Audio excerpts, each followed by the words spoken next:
Ban Laila movie. ఈ hash tag అయితే Twitter లో ఆల్మోస్ట్ 50K పైన ట్రెండింగ్ అయింది. సో మ్యాటర్ ఎక్కడ స్టార్ట్ అయిందంటే మన ప్రమోషన్ ఈవెంట్ లోని మన యాక్టర్ పృథ్వీ గారు ఒక స్టేట్మెంట్ పాస్ చేశారు. అని చెప్పి తీసుకురమ్మంటాడు. తీసుకెళ్ళి ఒక మేకలు ఉంటాయి గ్యాప్లో, షార్ట్ గ్యాప్లో ఎన్ని ఉన్నాయరా అన్న, ఈ ఒక 70 అండి, ఈ ఒక 80 అండి, 150 ఉన్నాయి మేకలు. కరెక్ట్గా లెక్కేస్తే 11 ఉన్నాయండి.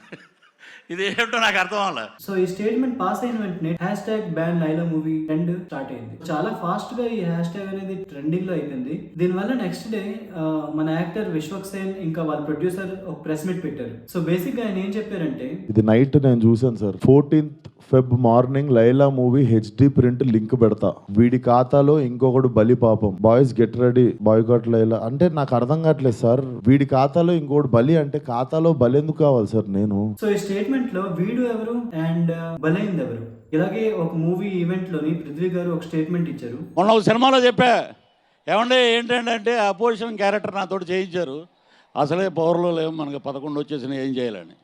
సో ఎక్కడ దొరికితే అక్కడ సెటైర్లు కడుగుతున్నాం, ఎండేస్తున్నాం, అద్భుతంగా ఉంది. సో అప్పుడు ఆ స్టేట్మెంట్ ఇవ్వడం వల్ల ఆ పర్టికులర్ మూవీకి ఎంత ఇంపాక్ట్ అయిందో మనందరికి తెలిసిన విషయమే. ఆ మూవీకి ఎంత ఇంపాక్ట్ అయిందో ఈ మూవీకి కూడా చాలా ఇంపాక్ట్ అవుతుందని మన యాక్టర్ విశ్వక్ సేన్ ఇంకా ప్రొడ్యూసర్ మీడియా ముందు అపాలజైజ్ కూడా చేశారు. ఆ ఈవెంట్ లో జరిగింది కదా, నేను సారీ చెప్తేనే మీరు కూల్ డౌన్ అవుతారు అనుకుంటే సారీ సార్, ఎక్స్ట్రీమ్లీ సారీ, నా సినిమాని చంపేయకండి అంతే. సో నా పాయింట్ ఆఫ్ వ్యూ ఏంటంటే, మూవీని మూవీలాగా చూడాలా, అందులో పాలిటిక్స్ అసలు డ్రాగే చేయకూడదు. And Feb 14th Laila movie release అవుతుంది. హోప్ ఏ ఇబ్బందులు లేకుండా ఈ మూవీ స్మూత్ గా అన్ని థియేటర్స్ లో ఆడాలని కోరుకుందాం. ఎందుకంటే ఒకరి వల్ల మొత్తం మూవీ టీమ్ లాస్ అవడం అసలు కరెక్ట్ కాదండి. సరే అయితే నెక్స్ట్ వీడియోలో ఇంకొక టాపిక్ తో మళ్ళీ వస్తాం. Take care.